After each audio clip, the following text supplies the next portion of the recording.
یا شریف غمزدی سے وہ آپ کے نزدیک غیر معتبر ہے. اس طرح اپنے اعلیٰ حضرت کفر کو اور اس کے مکر و فریب کو چھپانے کی ناکام کوشش کریں گے آپ. ہو گیا ٹائم چلیے ہو گیا ٹائم. بولیں. یہی بات یہ ہے کہ یہ جو پہلے تو تقریر والی بات لے لو کہ تقریر پر جو یہ کہا جا رہا ہے کہ بعد میں کسی عالم نے وہ نہیں کہا یہ نہیں کہا ان کے حوالے سے کچھ کہا ہو, تو میں یہ پوچھتا ہوں کہ تقریر کب لکھی جاتی ہے؟ اتنا تو پتہ ہونا چاہیے نا کہ اس سے بھی جاہل ہو بالکل. مصنف اور تقریر لکھنے والے کو دونوں کو ایک حکم میں بتا رہے ہو ایک کتاب سے, تو ایک حکم میں کب ہوگا کہ جب مصنف خود اس کے پاس گیا ہو, اس نے تقریر لکھی ہو یا کتاب بھیجی ہو تقریر لکھنے کے لیے اور اس کی حیات میں ہی وہ تقریر لکھی گئی ہو, تب وہ دونوں ایک حکم میں ہوں گے. ایک طرف ایک حکم میں بتاتے ہو اور حضور اعلیٰ حضرت سے بولتے ہو کڑی جڑ گئی.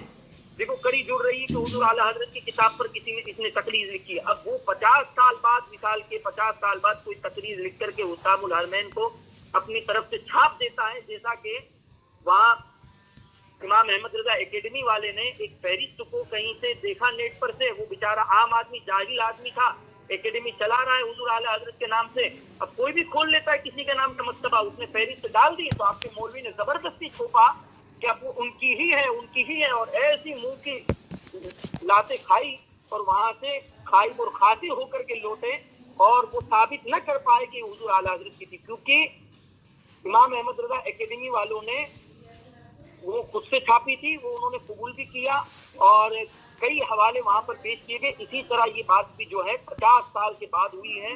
اب کس نے چھاپی ہے, کس طرح چھاپی ہے, وہ ساری باتوں کو دیکھے بغیر اس طریقے سے حضور اعلیٰ حضرت سے اس کو ملا دینا اور دونوں کو ایک حکم میں قرار دینا, یہ آپ کی مکاری اور عیاری ہے. ان سب چیزوں کی وجہ سے آپ سادہ لوگ عوام کو بے وقوف بنا سکتے ہو, لیکن حقیقت یہ ہے کہ آپ جن کے دل میں ایمان راسخ ہے ان کے ایمان کو چھیننے کی کوشش نہیں کر سکتے ہو برابر اپنے پیشواؤں کے طریقے پر چل کر. اور دوسری رہی بات یہ کہ کئی عالموں کے کتابوں کے آپ نے کہا اور یہ بھی آپ کہیں وہ بھی آپ کہیں, اس طرح آپ